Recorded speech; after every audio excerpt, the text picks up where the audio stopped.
There's no tariffs on comedy yet. Enjoy over 260 videos you've never seen before, new videos every week, Q&As, bug me on Discord, all this and more when you support The Habit at patreon.com/dosabuckley. If you've been on the internet for about 5 minutes, you know that people are deeply divided these days. And I mean over the most trivial bullshit imaginable.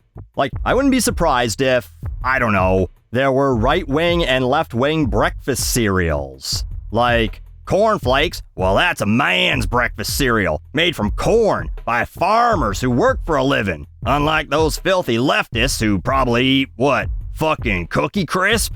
Is it cereal? Is it cookies? It's got an identity crisis, just like those they-them libs. Don't even know what they are anymore.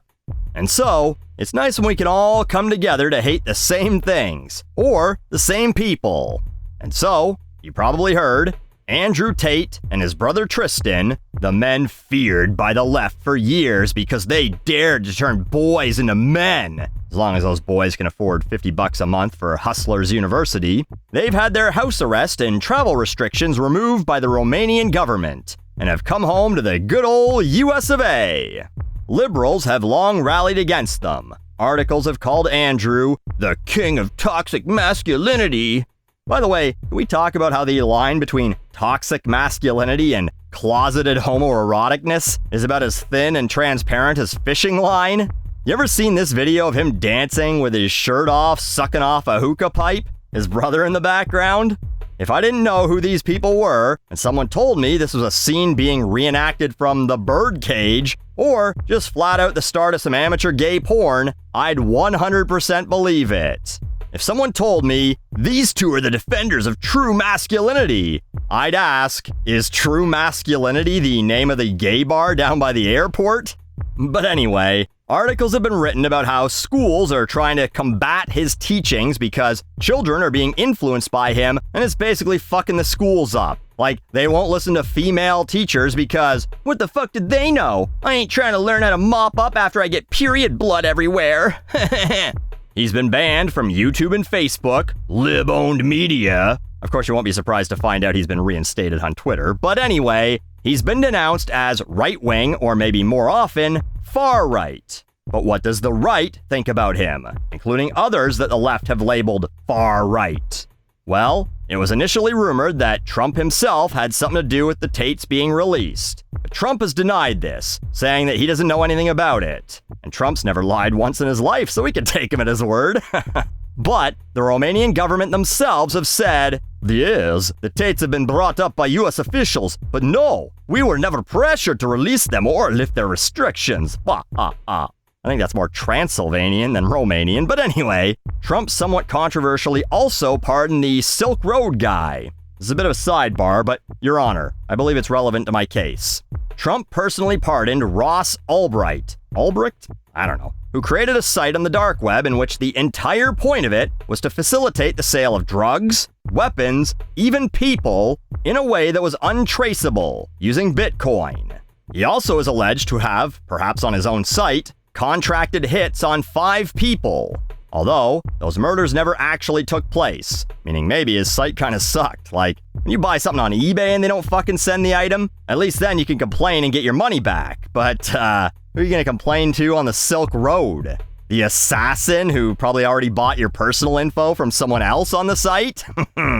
Anyway, I bring this up because there's a history here now. If Trump felt that guy should walk free, and I don't think he should have, perhaps he thinks the Tates, who are charged in Romania with sex trafficking, including trafficking minors, rape, basically some Epstein/Diddy/R. Kelly level shit, should also be given a pass. But again, as it stands right now, he is saying that he had no hand in it.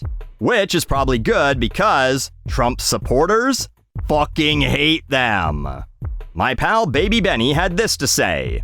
America does not need more self-proclaimed pimps and terror supporters with outstanding criminal allegations of sex trafficking and a history of pornographic distribution, plus a grift university that suckers young men out of thousands of dollars. Jeremy Boring, also of the Daily Wire, so there's a united front there on the subject of the Taint brothers, it would appear, said, "The way conservatives and conservative organizations respond to Andrew Tate arriving on U.S. soil will tell you everything you need to know about them. Any organization or host who embraces him is engaged in far worse than simple grift, though it is that. Andrew Tate is the enemy of any traditional American conservatism. Josh Hammer, a man described as a conservative political commentator who has been the dinner guest of Republican Governor Ron DeSantis, said, "The Tates are monsters. Andrew Tate bragged about breaking a woman's jaw. He cheers for the Islamic conquest of Britain," promoting his article for Newsweek titled, "The Andrew Tate Moral Rot and the Future of the American Right." Ron DeSantis himself has denounced the brothers, stating that while obviously the federal government has jurisdiction over them being allowed into the country, he says Florida is looking at what they can do to deal with them and that Florida is not a place where you're welcome with that type of conduct in the air. He's so unwelcome, in fact, that DeSantis had the state's attorney general open a criminal investigation like 2 days after they landed. Andy's response was to tell everyone he wipes his phone clean every night. That sounds like something an innocent man would do, right? But imagine not being welcome in Florida. It'd be like going to hell and the devil going, no, we don't want your kind here. They let Kid Rock play there. They let iDubbbz rip off charities there. The Tampa Bay Young Republicans account posted that the Tates are welcome to come and speak to their group, as they haven't been formally convicted of any crimes. Ryan James Gerdusky, also a conservative influencer, says, "The Tampa Bay Young Republicans invites a Muslim convert who's been credibly accused of beating, trafficking, raping, and imprisoning white girls on multiple continents. How absolutely disgusting. You should all be ashamed of yourselves." And he's not wrong about them being credibly accused. In fact, the Tates have videos, maybe hours of videos, bragging about having sex with minors, explaining the ways in which they convince women to work for them as cam girls or OnlyFans girls or whatever, how they withhold money from them, convince them that they don't need to pay taxes. All of this already exists online. You can find it very easily. The things they're charged with in Romania are very credible. And it's in Romania where they fled to in the first place because they had lax laws about this kind of shit. They have pending civil suits as well from other victims. If you're like, well, it's all he said, she said he did it. What more do you fucking need? And if this wasn't enough to convince you that even people the left often classifies as far right don't like these creeps, the Babylon Bee took a moment from accusing all of Hollywood of being pedophiles again to write this headline: "Conservatism saved as Muslim sex trafficker brought back to U.S." Even the right-wing conspiracy nuts don't like him. Is this one of the CIA's special operations aimed at making POTUS look like he's connected to them? Even the everything's a false flag guys think that Tate's a scumbag. What does it say about a person when the only person who likes you is someone like Aiden Ross, the loser streamer who once sniffed Andrew Tate's chair after an interview? Even prominent right-wingers who claim to hate cancel culture are like, nah, fuck these guys. They shouldn't even be allowed in Florida. Send them back to Romania, where they can make videos of themselves walking around indoors with helmets on.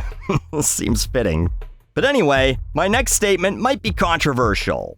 I think in this day and age, we need people like Andrew Tate. I don't think this was his intention, but he's a real uniter.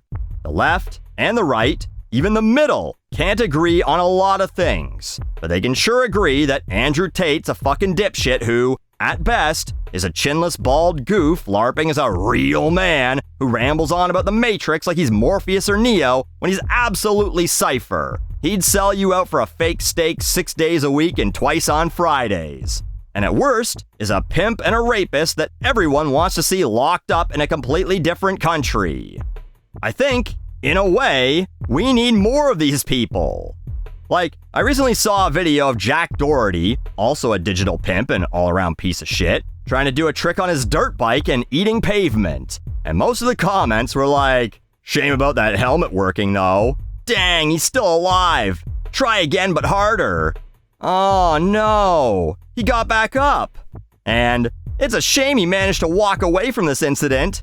I think that's great. All people from all walks of life finally finding some common ground. In that case, that we all wish he hit the common ground harder. But in an age where people are like, I don't care if we basically eradicated measles and now I'm responsible for them coming back. I'm not vaccinating my kid. Or, fuck Louis Pasteur. I'm gonna drink raw milk until my stomach falls out of my asshole. It's nice for us to all agree on something. In this case, that a rapist pimp who doesn't think age of consent laws should exist should be tossed in a Romanian pit. Sure, it's a fucked up book, but isn't it nice to be on the same page for once?